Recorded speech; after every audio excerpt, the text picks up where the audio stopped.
So today we're continuing our journey through the chakras. And today we're talking about the fifth chakra.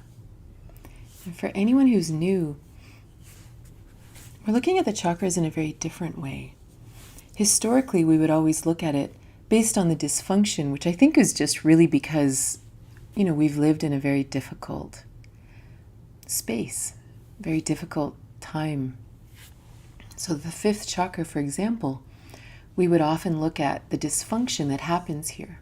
What happens when our thyroid or our parathyroid are out of whack?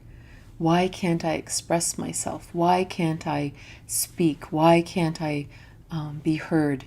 Why do I have a creative block? What are those things? And we look at, well, we were told that we weren't allowed to speak. We were told that we, had too much to say, all these kind of things. And we will look at that today.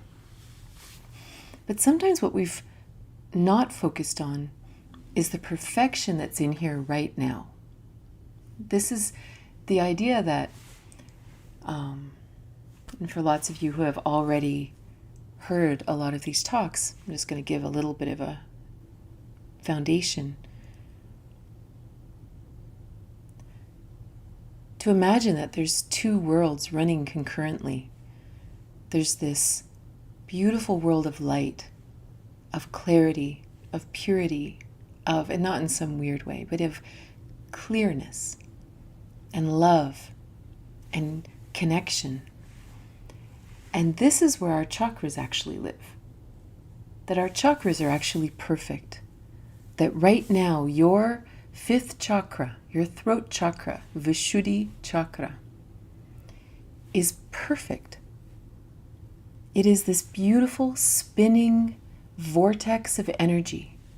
And it is absolutely perfect right now. No matter what has ever happened to us in this lifetime or past lifetimes or however we understand it, your Vishuddhi chakra is perfect.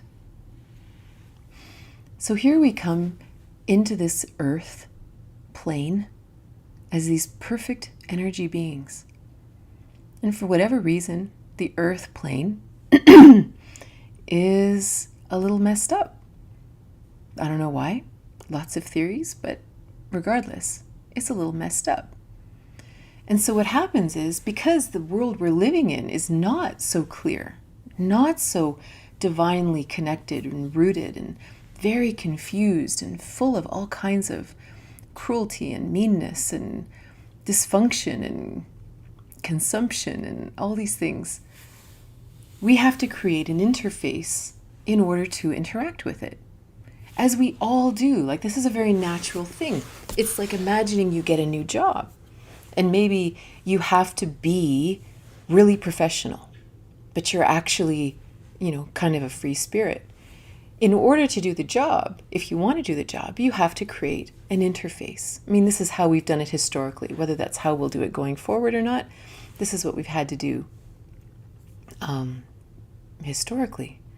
Maybe we're sitting in school and we're bored out of our mind. Well, unfortunately, the rules are that you have to sit there.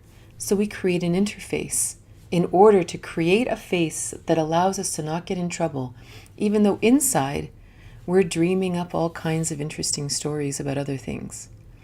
This interface is actually the source of the dysfunction of the chakras, right?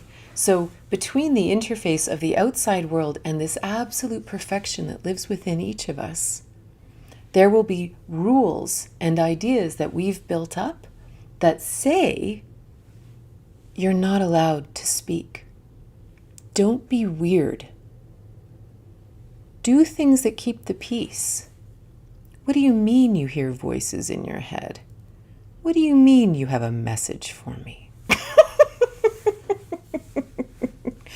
You're not allowed to say these things. These things that I'm saying, these counter, these responses are just in the interface, right? We've learned by experience that if we say certain things, if we allow this to flow as it's designed, we're going to come up against problems. Whether it happened in our family of origin, whether it happened in school, whether it happened at work, whether it happened in the schoolyard with our friends, we very quickly and correctly found out that bad things happen if you just let this flow. So we built up a program to allow us to survive wherever we were. And this is correct. It's a correct adaptation to our surroundings. And this is really, really important because the fifth chakra, most people have some kind of struggle with it, right? It's a very common thing because part of the world, the shadow world that we live in, is about oppression. It is about keeping people small, and not to be all negative and Debbie Downer about it. It just is the way it is. How to keep people conforming and doing what they're told and not too big, and don't you be too big for your britches. This is just whether we're oppressing women or we're oppressing minorities or children, or it doesn't matter. It's just a fact about the shadow world. That's all, right? So now we look at that. We don't have to hate it or demonize it or worry about it. It's just the way it is. So now you imagine that this interface that we have that is interrupting the easy flow of this perfection, right? And what this does is it allows us to know that this isn't broken. My thyroid isn't ruined. My ability to speak is there. I just have to figure out how to shift the interface. So for example, what if our interface is outdated? What if when we were a child, it was really important to be quiet, or else bad things would happen? And bad things would happen. This isn't a dysfunctional thought. Bad things would happen. We would be punished. We would be sent to our room. We wouldn't be able to do the things we wanted. Maybe we were even hurt. Or if we were on the schoolyard, maybe we'd be bullied, or we'd get in trouble at school. These are very formative times, And so the fact that we've built up an adaptation program to make sure that these things don't happen at a very, very young age, it's very important to realize. But now, as an adult, we can look at them objectively. And that's the real key to being able to look at this interface. We can look at it objectively and say, I needed that when I was 5. I needed that when I was 15. I might have needed that when I was 30 in the relationship I was in the family I was in the job I was in whatever circumstances I was in. I needed that. But do I need it now? Is it in line with my truth, with my satya, with my soul's path? And we can look at it with love, with thanks that we developed it when we needed it, and we can now set that aside. And so, and within the world of yoga and meditation, of course, it's very easy to look and find particular asanas and particular meditations and particular pranayamas that will help us open the fifth chakra. All right, so there's lots of techniques out there to help this open. But what I really want to talk about today is the philosophies and the ideas that we've adopted from the shadow world, integrated into our, what do you call it? I've lost my word. Into the interface.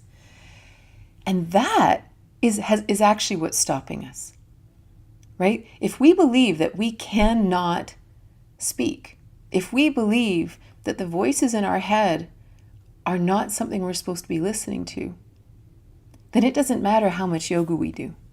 It doesn't matter how much pranayama we do. It doesn't matter how much shoulder stand we do.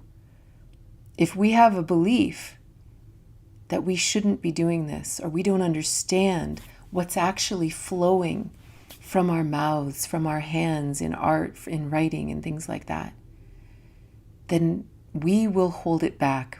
We just won't be able to expand that way. So I want to talk about what the word Vishuddhi means. Vishuddhi is the Sanskrit word for this chakra, Vishuddhi chakra. And there's a lot of different aspects we want to look at here. One, we want to look at the ability to hear. So if you imagine the back of the chakra and the front of the chakra, right?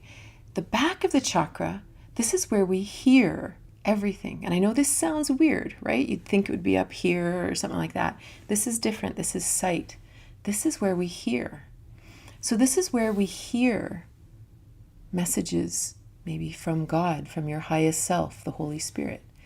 This is where we hear messages from guides, from Spirit. This is also where we hear messages from the world, from books we've read, lyrics from songs, movies, thoughts of other people.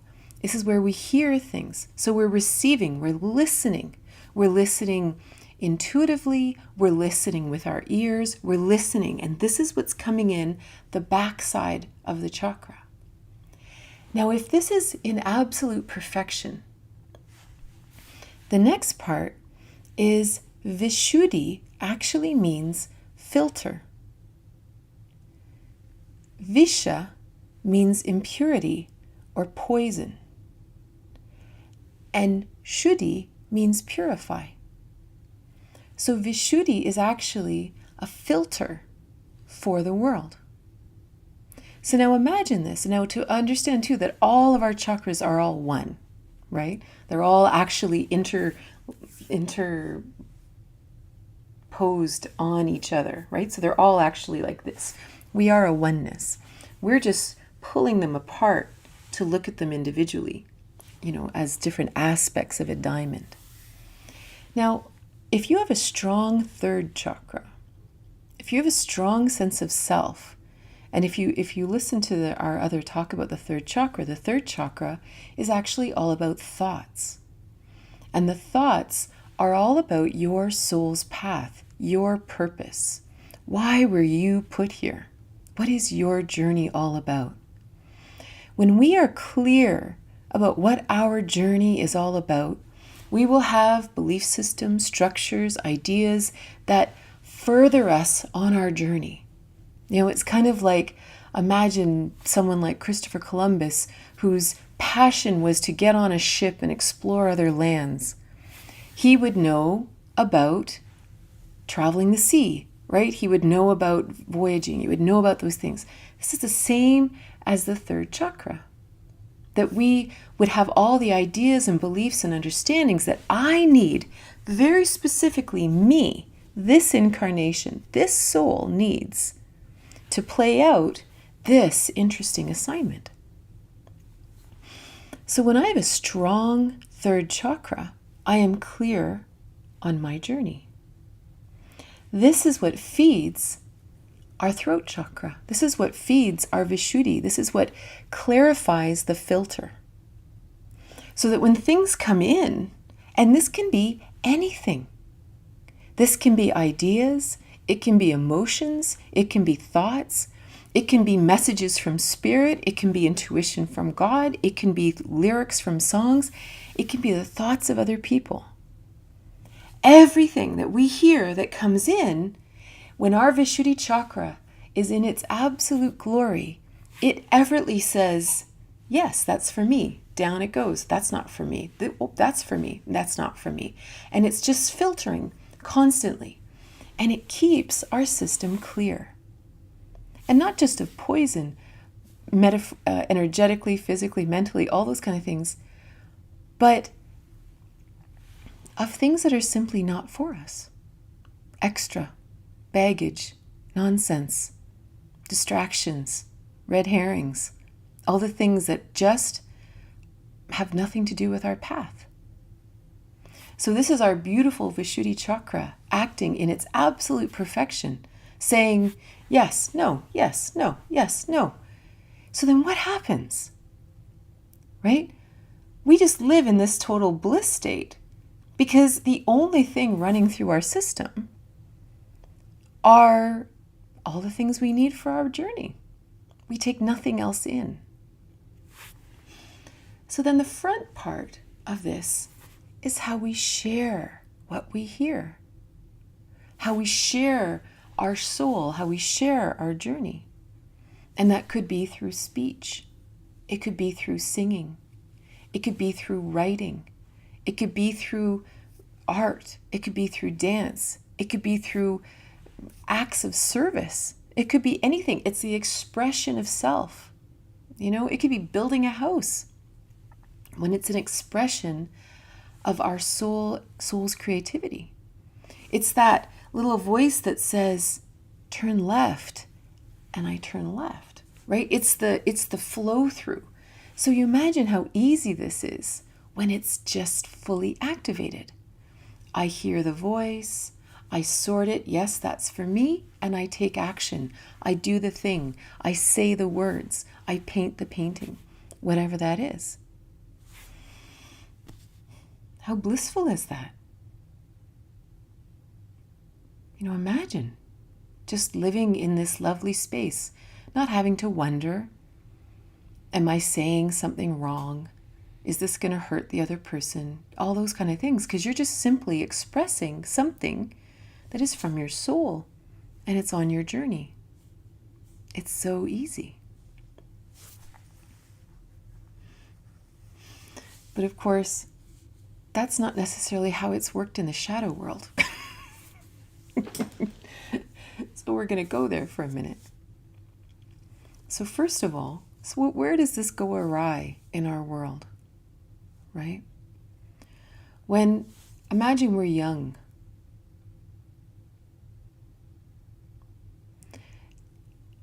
And our parents are saying something to us, and we don't want to hear it. Right? Our Vishuddhi chakra is saying, no, that's not for me. No. And what do our parents say? Listen. Listen. You're not listening to me. And there's some part of us that forces us and trains us in the interface to say, you have to listen to everything. You have to take everything in. You're not allowed to sort based on what you want to hear. You have to hear everything. This is a really serious training.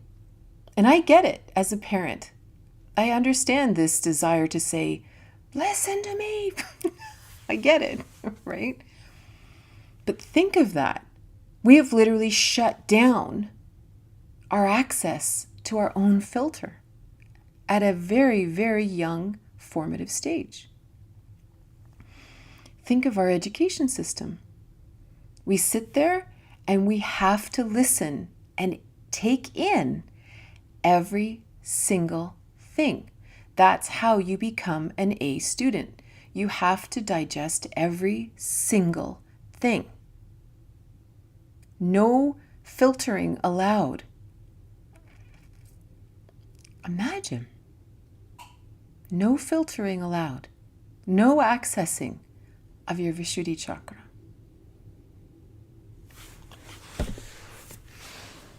And then you go to work. Here are all the things you have to internalize. You have to internalize the politics, the people, the work, the belief structures of the business, everything. Our Vishuddhi chakra isn't allowed to function there either. And so you can imagine like a million places where it's like, no, you're not allowed to filter. And to really think about that today. Do I have to take in every single thing I hear? And this could be anything. This could be the thoughts of my loved ones. Do I have to listen to every single thing they say? Especially when we really do understand that most of the things we say to anybody is about us. It's about something that they're doing that is stimulating something in us. When we were children and our parents were having a bad day, oftentimes, especially depending on our parents, they were just dropping their bad day on us. We were right to try to run away, to try to block it, to try to say, our Vishuddhi chakra was right on saying, I don't know who you're so mad at, but it's not me. Maybe they were mad at their boss, maybe they were mad at their parents, maybe they were mad at each other. And the kids were getting it. And our Vishuddhi chakras were like fighting back until we stopped fighting back. Right? But we're not those children anymore. And maybe we're not in those positions anymore. So to really give ourselves the freedom to sort the world, to really meditate and ask ourselves, what am I here for? That other person over there, they may really need that information. Like I always think of, even if you heard some kind of news report or some kind of TV show or some kind of documentary, and you had 10 people watching the documentary, each person ideally would take different things away from the documentary based on their life's path, right? Based on their journey. They're not all supposed to take away the same thing because we each have a different blueprint. We each have a different set of necessities for our path. So imagine that you were always, no matter what you were doing, whether you were listening to someone talk, whether you're watching TV, whether you're watching documentaries or movies or listening to songs or reading a book, you're really just listening for what's important to you. And everything else is going by. Can you imagine? And all of a sudden something comes in and you go, oh, now that's interesting. I'll take that. This, not that, not this, not that, not this, not that. Oh, oh, that's interesting. Can you imagine living our lives like that? Like erring on the side of not for me, but that's for me. And when it resonates, it's for me. This is so opposite to how certainly how I was raised, to actually give myself the freedom to sort. And when someone says, no, you should really care about this, and you say, but for some reason I don't, but maybe it's really important on your journey. And that's cool. That's great. It's perfect. Now imagine the ability to share, the ability to do, the ability to create, the ability to speak. How often do we only speak because we want someone to respond in a certain way? Or we only speak because we want to look a certain way, because we're afraid of people not liking us, or we want to make our parents happy or the teachers happy, or we want to get the promotion at work, or whatever it is.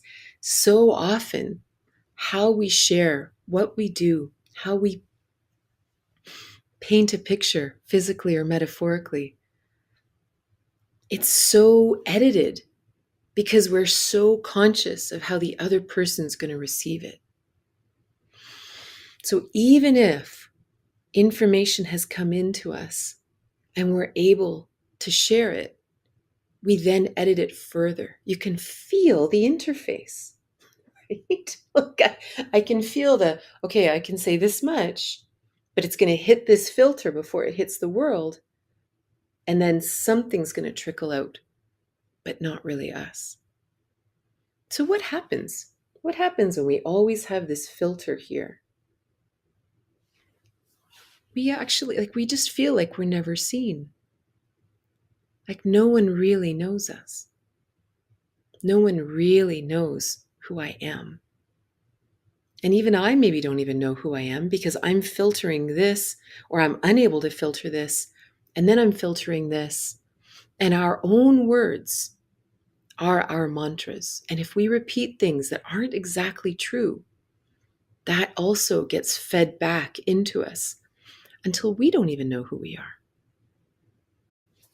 I also want to talk about these voices in our head. The things we hear. Now, this could be anything from intuition, Holy Spirit, guides, and it also could be that you're a full-blown medium, that you actually can hear spirits, that spirits can embody you, that this is a thing, right? And everybody has, I feel like we have a continuum of abilities on this, on this spectrum.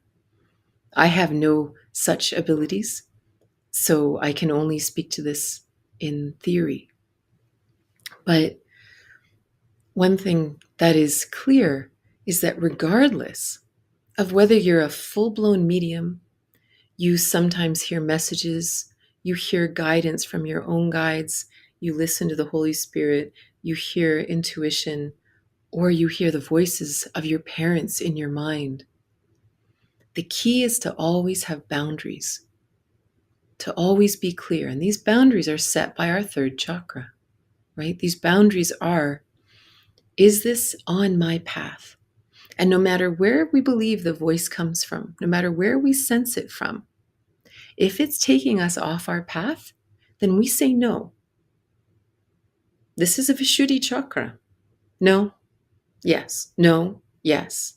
Just because we hear it doesn't mean we have to follow it. This is very, very important, because there are all kinds of voices out there. We are infinite beings. We hear all the voices, and they're not all for us. So it's really, really interesting to be clear. So again, whether we go into the mediumship area, which is not my area, so I can't speak to it, we get to say yes or no. Whether we're listening to our guides, we get to say yes or no. I remember one time I was teaching intuition at a workshop like 15 years ago. And I think I told some of you guys about this. And I was still finishing writing What If You Could Skip the Cancer? It wasn't complete yet, but it was getting there. And I was teaching all about this, that, if you hear something within, you share it and you let that flow and you get that intuition flowing and everything. And this woman came up to me at the end and she says, I have a message for you, Katrina.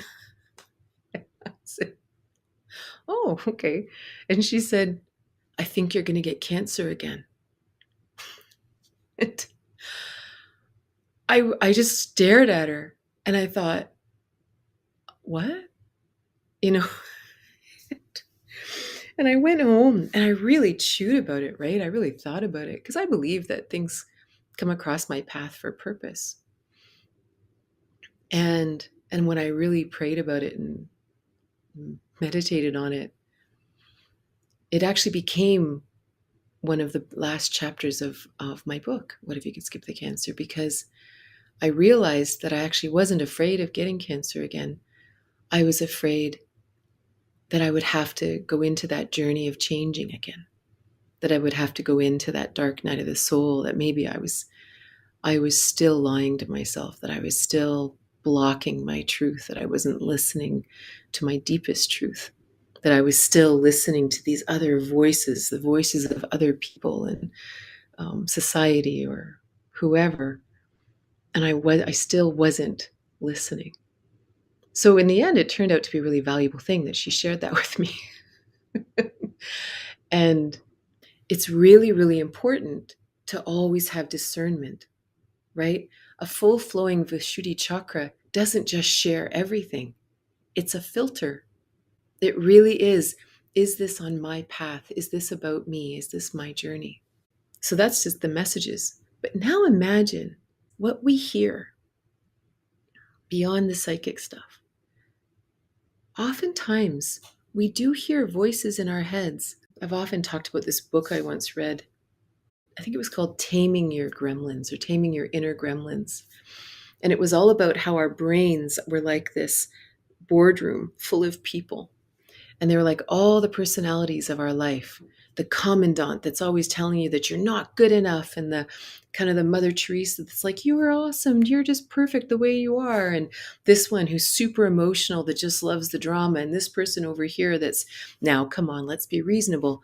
And that every time something comes in, like you imagine, everything comes in, and all of a sudden this filter or whatever, this boardroom of people are like, all right, now let's look at this. Unfortunately, because of this curious shadow world we've been living in and are living in, many of the people in that boardroom don't belong there. They're not very nice. They're mean voices. They're judgmental voices.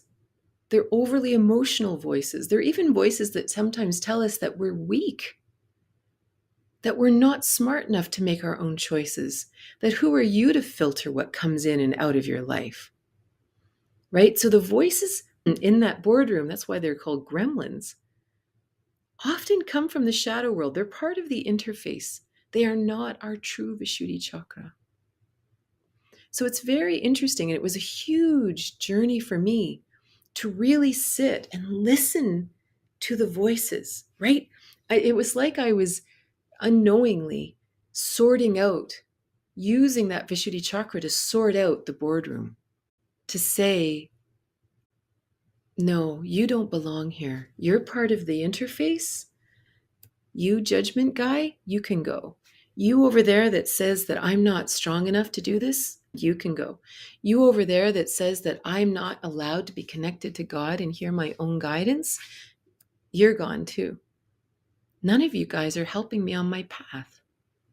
None of you are all taking me off of my path. And the real blessing for me in my journey when I discovered this book and that idea, this was back in 1999 when I had the breast lumps and I was wondering if I would die. And then things become very clear, like suddenly all your chakras become clear and you go, okay, hold on a minute. The poisons in our life suddenly become more obvious. Whether they're ideas, whether they're people, whether they're circumstances, they become very clear when you start getting to that edge going, so like I might not be here if I don't sort this out. And this was my journey. It's not necessarily yours. So it became very easy to sort out these different beings in my mind. So this is also part of our Vishuddhi chakra. The voices in your mind, you're allowed to have boundaries with, and you're allowed to put them through the filter and say, are you taking me forward on my path? Are you blocking my path? Are you distracting me and sending me off of my path? Because I only am bringing in what's on my path. And it's really interesting because eventually they disappear. They just disappear. Like it's like they just, there's like a meme with Homer Simpson and he's standing in front of this shrubbery and all of a sudden he just disappears into the shrubbery and he's gone. That's what it's like. As soon as they don't have a voice anymore, they just disappear. They no longer exist. And then 5 years later, you can't remember ever having that voice in your head. The other voices to be conscious of is to understand that we truly are telepathic beings. In Marlo Morgan's book, Mutant Message Down Under, she talks about this, or the indigenous people taught about that, about how human beings are meant to be telepathic. The only reason we can't read each other's minds is because the shadow world is all about judgment. So if you think something and it's against me, I'm going to take it personally. I'm going to think it's about me. And I'm afraid for you to hear my thoughts, because I'm afraid you're going to take it personally, or I'm going to be afraid you're going to judge me for it. Which of course is all nonsense. Our thoughts are our own thoughts. They have nothing to do with anyone else. But just because the shadow world is the way it is, we our telepathy is shut down. But sometimes it opens. Sometimes there's cracks in it. And some of the things we hear really are other people's thoughts. We really do know what people are thinking, and we hear them. Now, this again, we have to imagine ourselves, we have to heal a lot inside of us, because it becomes this discernment, this filter that says, all right, one, what if I am hearing their thought? Am I taking it personally? Let's say it's negative. Does it matter what they think? Would my filter, if it was in its perfection, simply let that fly on by? Is it important to me? Is it grist for the mill? Is it something that I need to hear because I need to learn this? Maybe I need to be stopped short and change direction, right? But this is where all of this self-love comes in. That if I can hear the thoughts of other people, I must filter it with self-love. Because if I actually don't like myself, if I'm heavily judging self, if my interface is heavily judging self, and I hear the thoughts of others, what happens? It just compounds it. So it's a very interesting thing. Like, you can imagine then why we struggle to have a free-flowing Vishuddhi chakra. Because there's so much information out there. So what's the answer? How do we do it? What do we do to actually allow this to be clear? It's all about that connecting to our own truth, our own satya, our own path. Really allowing each one of us to be perfectly unique, to really get that for some reason, like we were all given a unique fingerprint. We were all given a unique DNA signature. Why? Because we all have a unique path. We all have a unique journey to take. And what that means is, as information comes in, however we experience it, from the ethers, from spirit, from movies, from lyrics, from songs, from friends, from talks, from books, we get to sort. We must sort if we want to really clear this and really feel this beautiful flow that's in there waiting for us, right? All we have to do is sort. Not me, not me. Oh, yes, me. That's all about me. I'll take that. The sorting's the number one thing in the 8 limbs of yoga. One of the niyamas, one of the observances, is called saucha, which means purity or clearness. And this is something that you want to expand in our lives. This is a huge part of the yogic path. So what does that mean? It means that we don't let any impurities in. And I'm not talking about weird 3-dimensional versions of this. I mean, what are we bringing into our being that is clearly for our journey? Like, to really feel that only that which is on my journey enters me. This is the true meaning of purity. It's not some religious thing. It's, I'm only taking with me what I need and who I am and what is for me. Everything else is for someone else. It's not for me. To give ourselves the freedom that we don't have to take in every single thing from all the sources in the world. And these are philosophical, personal questions that we have to ask, or we have to discuss within each of us. Am I okay with that? Am I okay only knowing the things I'm drawn to? Like, to really philosophically ask ourselves, because you may have another program that says, now that's being irresponsible. Right? It's really important to ask ourselves if we're allowed to filter. And then the beautiful thing is, this outward, this front part, to imagine that this too is by design, that however we express our truth, it's just us. It's like a friend of mine, she's started her own YouTube channel, and she's not doing it for business. And she's not doing it, well, she's not doing it for business, which is normally why people have YouTube channels. And she's like, I don't even know why I'm doing it. But what if it's just an expression of self? What if you just made videos about things that were interesting to you? And it wasn't about developing a following. What if it's not about feeding people into your new upcoming online program? What if it was just about expression of self? It's an amazing thing to just do it for the purity of the joy of the expression. It's like singing. What if you just sang because it felt beautiful, because you love the resonance of the music in our bodies?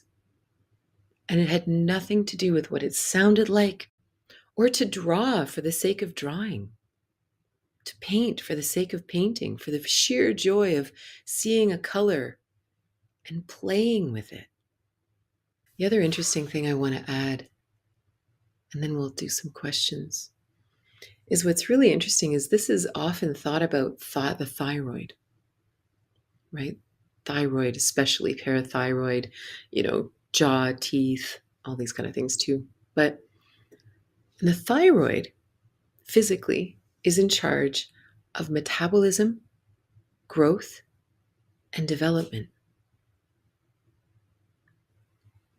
Imagine that this is in charge of how we grow, how we expand in our lives.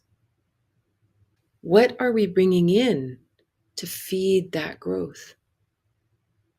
What are we listening to guide us in the direction we want to grow, in the ways we want to develop? It's like imagining you want to run a marathon. You're going to take in certain things. You're going to take in certain kinds of food.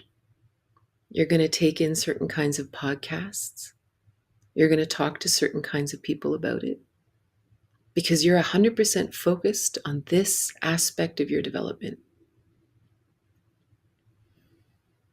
So imagine if we become clear about where we want to go, we're going to become pretty clear about our filter, about what comes in and what comes out. That literally this is our perpetual growth as a human. They even talk about in some traditions, the fifth chakra being the source of Amrita, or the fountain of youth, the nectar of life. The thyroid. Imagine that this is actually directing our journey based on our inputs and outputs. It's so interesting. Thyroid issues are a huge deal, and they're a huge deal in women especially, but they do exist in men too. So for example, people are often hypothyroid, or like they have hypothyroidism or hyperthyroidism. When you have a hyperthyroid, oftentimes there's too much information coming in that isn't good for you, right? There's so much information coming in and you're not filtering it, right? So it's just like this, crazy. So the hyperthyroidism often causes weight loss, right? You can't keep the weight on because you're just processing so much stuff all the time.